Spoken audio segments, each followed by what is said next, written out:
Senhor, apresentamos diante de Ti todas essas questões. O dia 24 apresentamos também os nossos corações, esse período de jejum e oração. Humanamente falando, Senhor, a gente não quer fazer nada. Humanamente falando, às vezes a gente não tem a menor vontade de fazer nada. Mas não queremos nos deixar levar por aquilo que sentimos, mas vivemos por fé. Queremos trabalhar, porque na presença do Senhor nós teremos descanso. Então, Senhor, ajuda-nos, socorre-nos, ampara-nos. Não queremos, ó Deus, viver um evangelho de qualquer jeito. Queremos viver na Sua presença com alegria. Queremos fazer o que for possível para que o maior número de pessoas seja alcançado. Porque clamamos por esse encontro, para que seja um encontro renovador, transformador, cheio da presença do Senhor, independente do número de pessoas, que seja a presença do Senhor, porque se o Senhor estiver presente, nada mais falta, Senhor. Tudo se completa no Senhor. Então, Deus, reserva esse encontro. Vem, Deus, agenda esse momento com essas mulheres, para que nesse dia elas experimentem do Senhor de forma poderosa, em nome de Jesus, uma palavra do seu coração, um momento de alegria, de partilha, mas principalmente de presença do Senhor. Amém. Que o Senhor também nos conduza nessa manhã. Abre os nossos corações, Senhor. Não estamos aqui simplesmente para gastar o nosso tempo. Nós queremos investir o nosso tempo na Sua presença. Diante da Sua palavra, precisamos do Seu Espírito. Deus Espírito Santo, captura nossa atenção, ajuda-nos, fala conosco, apesar de nós, livra-nos dos pensamentos furtivos, livra-nos, ó Deus, de tudo aquilo que nos chama e que tira a nossa atenção e captura o nosso coração nessa manhã e nos transforma em nome de Jesus. Amém. Semana passada, nós tivemos um bom momento e lemos o primeiro trecho da segunda carta de Pedro, que é uma saudação. E no primeiro verso ele apresenta e endereça a carta àqueles que receberam a mesma fé com alegria e valorizavam a fé que eles haviam recebido do Senhor. Vimos que somente na justiça de Deus a fé se torna possível. Vimos também que, enquanto servos, devemos atender às demandas daquele que nos chamou para a vida. Vimos também que servos precisam atender à vontade do Senhor. Nós somos criados para a glória do Senhor, fomos criados para o seu prazer, enviados com propósito e com finalidade. Isso só no verso 1. E hoje eu gostaria que nós lêssemos, repetíssemos os 3 primeiros versos e enfatizássemos a nossa leitura no verso 2. Então, segunda carta de Pedro, capítulo 1, versos 1, 2 e 3. Eu vou ler na minha versão, você acompanha na sua. Vamos ler com fé essa palavra de Deus. Simão Pedro, servo e apóstolo de Jesus Cristo, aqueles que, mediante a justiça de nosso Deus e Salvador, Jesus Cristo, receberam conosco uma fé igualmente valiosa. Graça e paz lhes sejam multiplicadas pelo pleno conhecimento de Deus, de Jesus, nosso Senhor. Seu divino poder nos deu todas as coisas de que necessitamos para a vida e para a piedade, por meio do pleno conhecimento daquele que nos chamou para a sua própria glória e virtude. Amém. Obrigado, Senhor, pela sua santa palavra. Se nós observarmos aqui esse pequeno trecho, essa frase, graça e paz lhes sejam multiplicadas pelo pleno conhecimento de Deus e de Jesus Cristo, nosso Senhor. Não é apenas uma saudação ou uma demonstração de educação. Quando você chega na casa de alguém, oi, boa tarde, bom, como é que você está, como é que vai a família, como é que vão os meninos, e Dona Maria, e seu Zé, como é que está seu Zé? Gente, seu Zé tá bom, teve um problema essa semana, tá com dor na coluna, mas tá bem. Entra, passa para dentro, vamos tomar um café. como eles estavam nesse momento de saudação. Então, ele não estava só sendo educado, ele não estava só lembrando os irmãos alguma coisa, mas ele estava ministrando o coração dos irmãos. Esta saudação é também uma ministração. Quando você encontra um crente no Senhor, você diz o quê? Passeou, irmão? Paz do Senhor Jesus Cristo. Amém. No interior eles chegam na casa, o católico, a gente reclama muito do católico. Antes de entrar na casa, ou antes de entrar no lote do irmão que ele está indo visitar, louvado seja o nome do nosso Senhor Jesus Cristo. E lá de dentro ele responde, para sempre seja louvado. Pode entrar, meu irmão. É isso. Eu estou ministrando, eu estou dizendo, estou levando a paz seja sobre você. Então Pedro, ele escreve a carta como se ele estivesse presente e diz, graça e paz sejam multiplicadas por meio do pleno conhecimento de Deus e nosso Senhor Jesus Cristo. Essa paz é como uma onda que vem sobre a igreja. Nós não podemos viver sem isso. O que seria então, qual é a importância da graça e da paz na vida da igreja? E como elas poderiam ser multiplicadas? Obrigado, querido. Bota ali, que aquela aí já está quentinha, porque está gelada. Obrigado. Aquela ali dá uma... Quer água gelada? Pode ir. Graça e paz. Como elas podem ser multiplicadas? Pedro já dá a toada. Elementos indispensáveis na vida do cristão. Se você é um cristão, você precisa da graça e precisa da paz de Deus. Não tem como começar a carta a ser uma saudação, porque é onde tudo se embasa. Eu estou dizendo para você, você precisa aprender a descansar na graça de Deus e na paz de Deus. Eu vou falar algumas coisas, eu vou exortar os irmãos, Pedro dizendo, mas eu primeiro preciso azeitar o coração de vocês com graça e paz. Eu preciso dizer que sem isso, vocês não podem caminhar na instrução que eu vou dar para vocês. Então, essa ministração, ela é necessária na vida dos irmãos. O pastor Estevão Hernandes, quando fala desse mesmo versículo, ele diz o seguinte, algo bem interessante.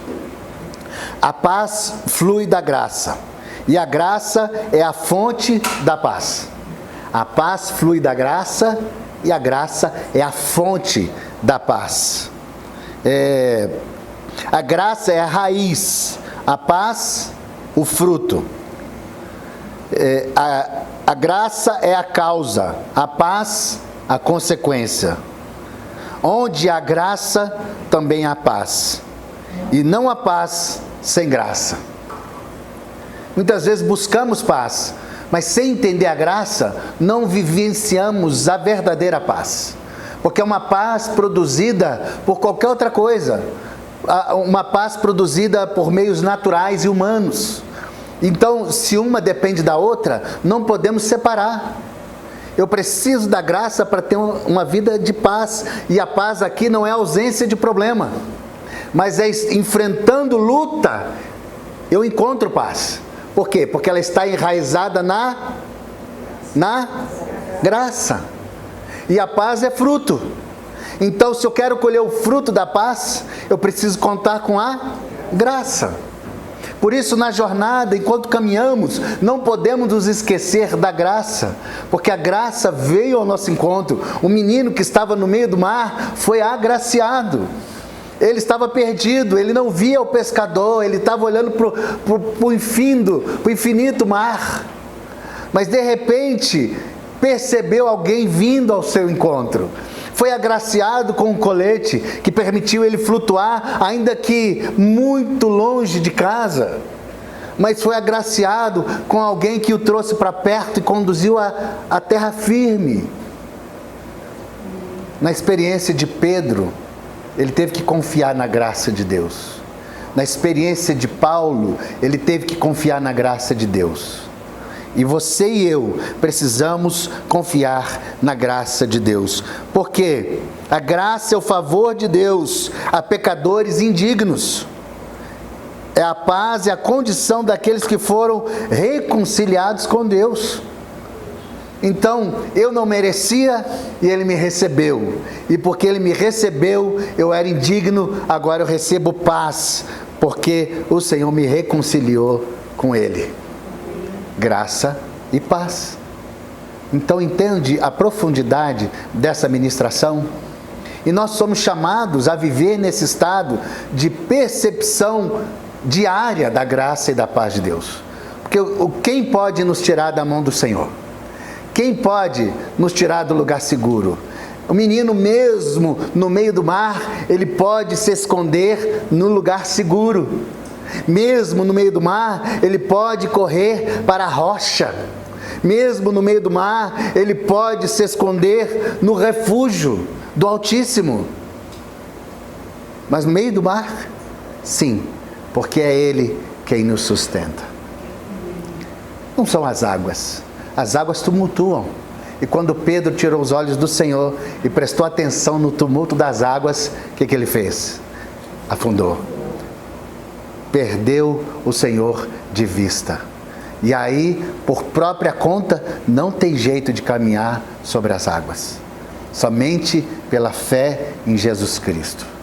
E é isso que Pedro ministra sobre os irmãos. Depois dessa experiência confrontadora, e confrontadora depois em terra firme, ele se viu diante do Senhor completamente perdido. Pedro, tu me amas? 3 vezes o Senhor confrontando o coração dele. Pedro, tu me amas? Confrontando essa palavra, será que o Senhor não entendeu? Ou será que amor é esse? Que graça é essa? Que bondade é essa?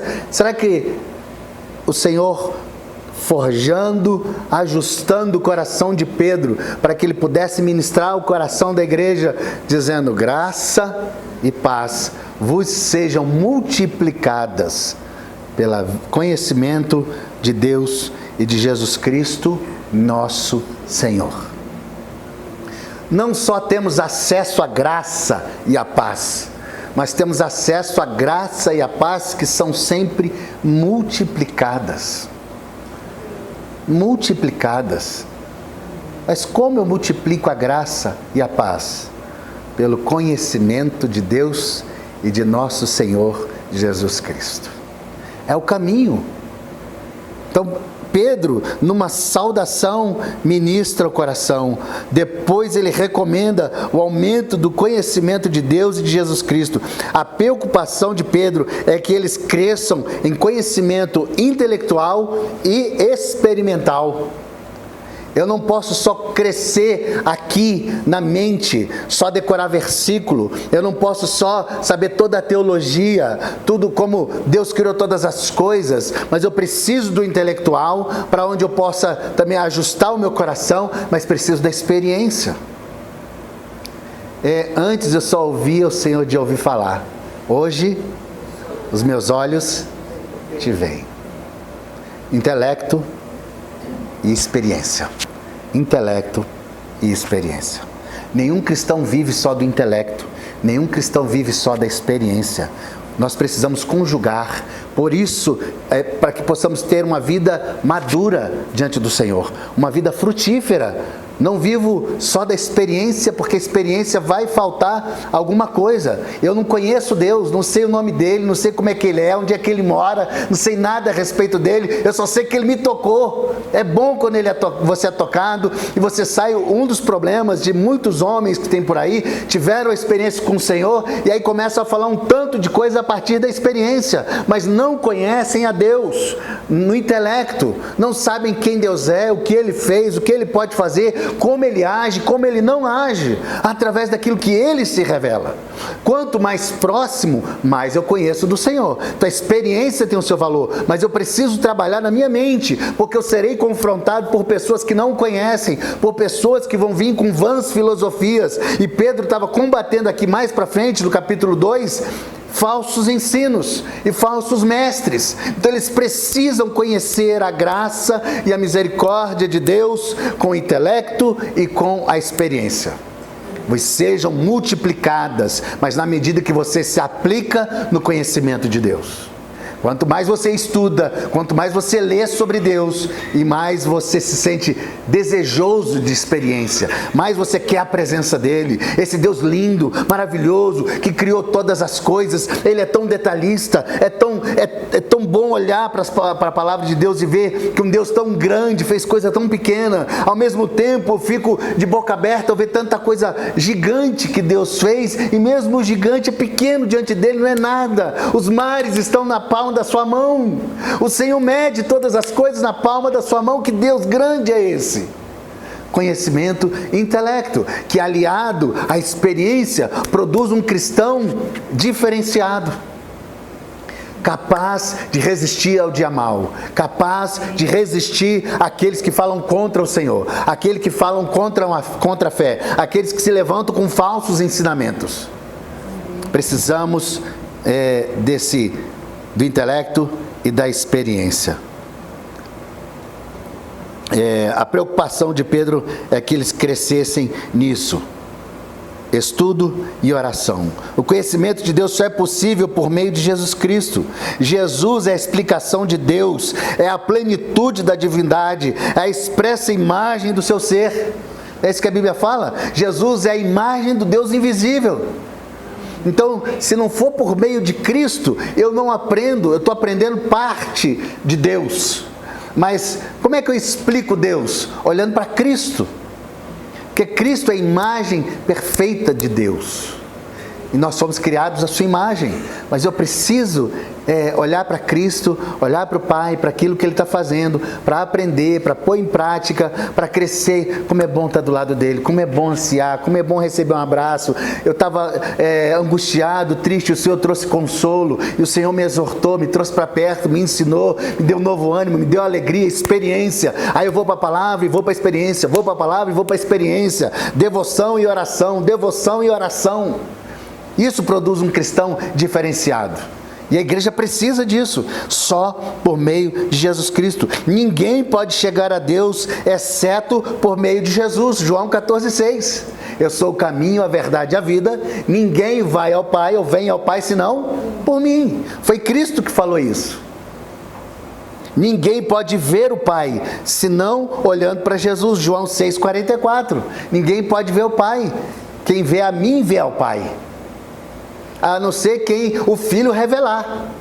Então você quer conhecer mais de Deus? Vai a Cristo. Por meio de Cristo teremos experiências melhores e mais profundas da graça e da revelação de Deus. Sem Jesus não tem como a gente caminhar. Tudo isso embutido, graça e paz vos sejam multiplicadas pelo conhecimento de Deus e conhecimento de Jesus Cristo. Versículo 2. Então, como é que nós podemos caminhar em cima disso? Da mesma forma que semana passada, devemos olhar para este pequeno verso e ver o que Deus espera de nós. Primeira coisa, quem busca socorro em Deus, encontra paz. Quem busca socorro em Deus, encontra paz. Você pode repetir? Quem busca socorro em Deus, encontra paz. Não busque paz em outro lugar, busque socorro. Socorro, e Ele vai te socorrer. Ele ouve a voz do aflito e vai ao encontro dos seus filhos. Não só porque Ele já os fez filhos, como também é importante para o pai aquilo que se passa na vida do filho. Está precisando? Busca o Senhor e você encontrará a paz. Independente do tempo que você esteja vivendo, a paz que vem é fruto da ação graciosa de Deus. A graça de Deus está sempre disponível para a igreja, sempre disponível. Não a usamos porque a nossa mente ela é dividida, o nosso coração é dividido. No nosso dia a dia, a gente esquece que nós somos filhos de Deus. Eu assumo tantos papéis durante a semana, conversando com a Luísa, ela chegou de férias e falou, já quero ir embora de novo, porque são tantas demandas. Aqui eu sou esposa, aqui eu sou mãe, aqui eu sou avó, aqui eu sou empregada, eu faço tudo, e são tantas demandas, mas eu não posso esquecer do central. Eu sou filha de Deus. E no Filho de Deus eu encontro graça para a jornada, eu encontro força, empoderamento, eu me gasto, me deixo ser gasto pelo reino de Deus, porque faz parte do projeto do Senhor. Mas aí quando eu não tenho mais nada, que eu sou só um bagaço, eu vou para a presença do Eterno para ser restaurado, para ser reanimado, para ser fortalecido nele, porque Ele espera que cada um cumpra o seu papel, mas não se esqueça da graça de Deus. Graça, eu vou ler aqui para vocês alguns versículos. Pela graça, sendo pois justificados gratuitamente por sua graça, por meio da redenção que há em Jesus Cristo. Romanos 3:24. Somos salvos pela graça, por meio de vocês são salvos pela graça, por meio da fé, e isso não vem de vocês, é dom de Deus, não de obras, para que ninguém se glorie. Efésios 2. Somos justificados pela graça, porque, portanto, você, meu filho, fortifique-se na graça que há em Cristo. Fortifique-se. Quem se fortifica? Você precisa se fortificar na graça que há em Cristo, porque a graça está disponível, é como se fosse uma mesa posta. Você está com fome? Por que você está com fome? A mesa está posta, a comida é boa, por que você está aí fora? Vem para perto, vem para a mesa, vem para a presença, é graça. Você não merecia, Ele foi lá fora, pegou você, te deu um banho, te deu roupa nova, botou um anel no seu dedo, te fez filho e agora diz, pode entrar, comer e se saciar. Mas não fica do lado de fora reclamando, não. A mesa está posta. Fortifique-se na graça que há em Cristo Jesus. É sua responsabilidade. A graça fez o que você não podia fazer. Mas agora, parte da responsabilidade é sua de se fortalecer na graça. Diz o seguinte, não compete a mim, compete ao Senhor. Eu não posso, Ele pode. Eu não dou conta, Ele dá conta. Eu não tenho força, Ele tem. Eu não tenho poder, Ele tem. E assim que eu me fortaleço na graça de Deus. Segunda carta a Timóteo 2:1. Fomos abençoados individualmente pela graça, e cada um de nós foi concedida a graça. A cada um de nós foi concedida a graça, conforme a medida repartida por Cristo. Cristo pôs a mesa, chamou você para a mesa e deu um pedacinho para cada um da graça. Foi o próprio Cristo que repartiu a medida da graça. Nós não podemos esquecer disso. Efésios 4:7. Pela graça de Deus fomos libertos do pecado e somos escravos da justiça.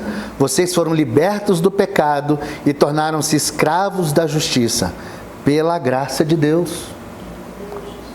Eu não posso esquecer da graça. A graça é o favor de Deus.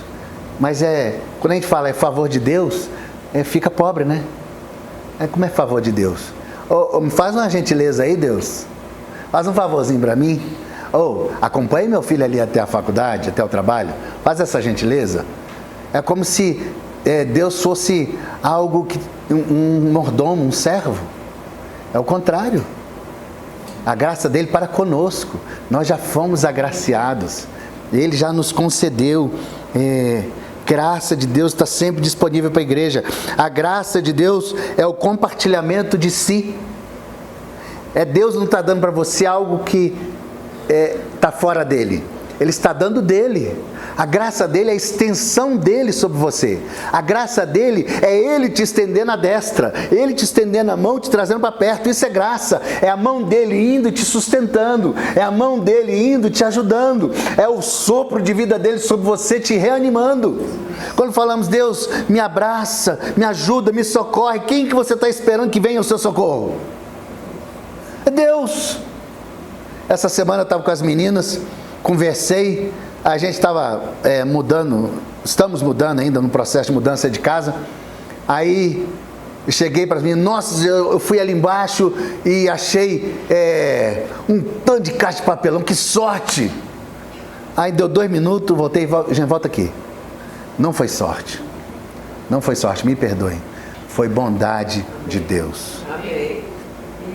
Coisas naturais precisam ser encaradas como bondade de Deus, porque a gente tinha feito uma oração no carro. Senhor, ajuda a gente Aí na hora que ele ajuda, é sorte. Se você fosse Deus, não era fulminado da mesma hora. Se eu fosse Deus, miserável, foi sorte? Então agora prepara, porque a sorte não vai vir o seu socorro não. Pá! Acabava, fulminava, -1. Tira o nome da lista dele aí. CPF cancelado. Nós precisamos entender que tudo é bondade de Deus. Se eu acordo ou se eu levanto, é bondade de Deus. Por mais que a minha vida esteja um caos, é bondade de Deus. Eu respiro, eu como, eu me alimento. Tem bondade de Deus. Você pode agradecer a Deus por alguma coisa. Já essa vida está um caos, a gente pode agradecer a Deus, porque o Senhor tem cuidado de nós. Não importa as lutas e as adversidades, eu posso estar preso, no emaranhado, na teia desse mundo, eu posso dar graças a Deus por alguma coisa, porque a bondade dele me alcança, me alcançou e continua me alcançando, porque a graça de Deus é Deus se dando, estendendo sua bondade. Quando você não consegue caminhar, você pode contar com Ele. Ele espera: fortifica-te na graça. Aí você faz o possível. Quando você não dá conta, Ele estende a mão. Amém. É isso que é graça. Deus se dando. Vai, filho, vai que eu estou aqui. Vai, igual criança, vai, dá os seus passinhos. Aí você sai cambaleando, vai, fica, vai lá no papai, vai no papai. Aí você vai cambaleando, porque esse é o caminho do fortifica-te na graça. Aí na hora que você cambaleia, que passa do prumo, que você vai cair, Ele se doa e te ajuda mais ainda, mais do que o seu olhar e o seu cuidado, a sua cerca e os seus olhos voltados para nós, mas Ele se doa para nós. Isso é graça. Quem busca o socorro encontra a paz. E segundo, a graça de Deus é abundante e imerecida. Nunca acaba. Nunca acaba. É uma fonte inesgotável. Quanto mais tira, mais nasce, mais brota, mais mina. É graça, porque é Deus. Ele é eterno e tudo nele não tem fim. Então, quando Ele oferece a graça de Deus, essa palavra ela tem que sair ela tem que ganhar mais sabor para nós. Ela tem que ganhar mais relevância para a nossa vida. Quando a gente fala da graça, nós não estamos falando da Dona Graça, a nossa vizinha.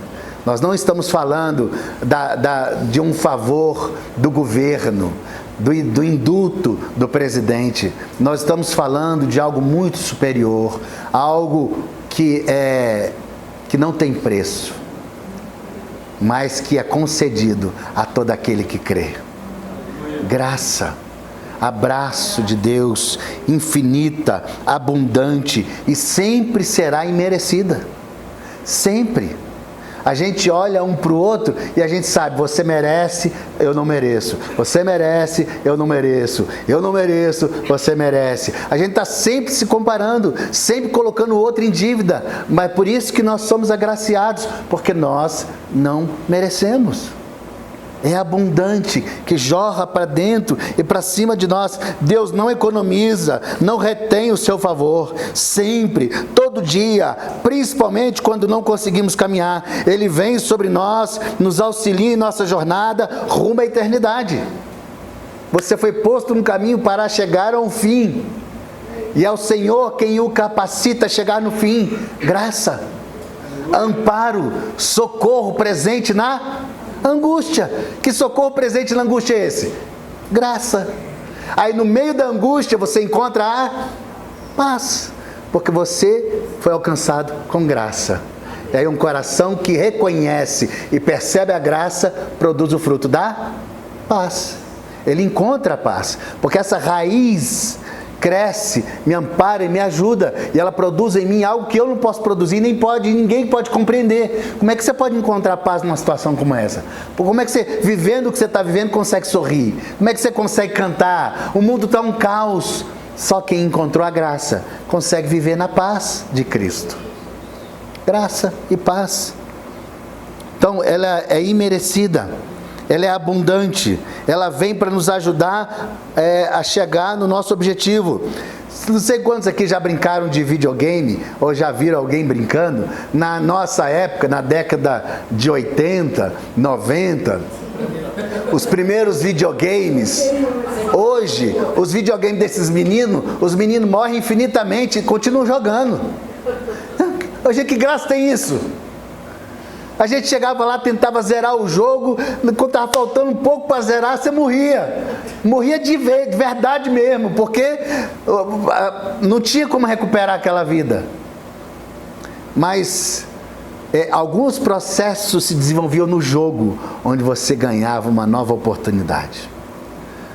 A graça nos favorece, nós não merecemos, a gente está se esborrachando na vida, mas aí Deus nos concede uma graça, uma vida extra. E aí na hora que eu acho que acabou, uma vida extra. Essa é graça, essa é abundante, que vem do Senhor para nós. Antigamente os meninos não tinham acesso, não entenderiam isso, porque morria para valer. O videogame acabava, você podia estar lá para zerar, 999 e morre. Você não zerava o jogo. Às vezes você zera várias vezes, porque está sempre...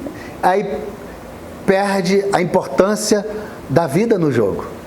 Nós não podemos permitir que a vida nos roube o valor da vida que o Senhor nos concede. Não é simplesmente, problema não, o Senhor vai recarregar, daqui a pouco tem outra vida. Não, daqui a pouco eu consigo outra. Não, eu preciso valorizar aquilo que o Senhor me dá. A graça é imerecida. Você devia morrer e o jogo acabou para você. Mas eu enviei meu filho, eu vou te dar mais uma chance. Graça de Deus. Graça que nos faz andar até a eternidade. Para a gente possa conseguir chegar aonde o Senhor estabeleceu que chegássemos. Ela é gratuita, disponível e pode ser multiplicada. Como? Bíblia e oração. Bíblia e oração. Está impaciente? Bíblia e oração. Está sem paz? Bíblia e oração. Está tumultuado? Bíblia e oração. Aponta seu coração para Deus. Reconhece a graça, reconhece a bondade, reconhece a sua incapacidade, a sua impotência, a sua falta de tato, a sua falta de sensibilidade. Reconhece as suas faltas. Os irmãos mais tradicionais, os luteranos, os anglicanos, eles têm um período, todo culto. Eles entram, sentam, leem a palavra de Deus, e aí falam, agora chegou o momento de confissão. Todo mundo ajoelha e vai confessar o pecado a Deus. Por quê? Porque eu estou gerando na vida da comunidade essa ideia de que eu não posso caminhar com Deus com um coração impenitente. Eu preciso saber que eu erro e que eu estou no fim, preciso de graça. Então confessa o seu pecado, se arrepende e recebe a graça, recebe o perdão de Deus. E nós precisamos entender isso. É ilimitado, é abundante, ela é sempre multiplicada, mas eu preciso trabalhar as minhas debilidades. Eu não posso só ficar criando desculpas para Deus. Deus vem com consolo, eu agradeço. Deus vem com exortação, eu acho ruim. A exortação faz parte do processo. Quem na vida nunca foi exortado? Quem nunca foi corrigido? Isso deve nos imprimir dentro de nós o valor que damos a Deus. Porque Deus ama, Deus consola, Deus exorta por pura bondade. Porque Deus exorta aqueles que ama. Então se Deus te ama e você recebeu a exortação, agradeça ao Senhor. Esse dia eu fui visitar uma irmã, aí estava compartilhando uma palavra e o Senhor exortou essa irmã. Eu falei, minha irmã, não luta não. Agradece ao Senhor, o Senhor está te exortando por sua palavra. Agradece ao Senhor, muda de vida e segue. Exortação serve para isso, para nos aprumar. Você vai fazer uma caminhada de chinelo? Você pode ir, não é proibido, mas não vai ser bom para você. Você vai fazer um trekking, você vai para a montanha, você vai descalço? Não é proibido, mas vai ter problema. Você vai para a areia de bota? Não tem problema, mas vai ter problema para você. Vai ser pior. Vocês estão entendendo? Na medida que muda o terreno, eu preciso mudar minha postura, preciso mudar minha conduta, preciso me adaptar. Então, na medida em que o Senhor vai me conduzindo, eu vou precisando ajustar o meu coração. Eu calço uma sandália, calço uma bota, calço um tênis e vou me ajustando de acordo com a orientação do Espírito para que eu caminhe melhor na trilha que Ele me pôs. Fortifica-te na graça. Você se fortalece na graça, olha para o Senhor e fala: Senhor, caminhar na areia é difícil. Mas eu estou com você, não desiste não. Vamos que vamos. Senhor, está tão quente, é verdade. Vou mandar uma sobrinha, mas não desiste não. Eu estou aqui. Vamos, segue firme. Vai mudar o terreno. Na hora que você acha que vai melhorar a areia, ela vira movediça. A areia, fala: nossa Senhor, eu achei que a areia estava difícil, agora eu estou afundando na areia. Eu falo: não preocupa com a areia, olha para mim, não tira os olhos de mim, porque a minha graça te basta. Por que será que Deus falou para Pedro, para Paulo: a minha graça te basta?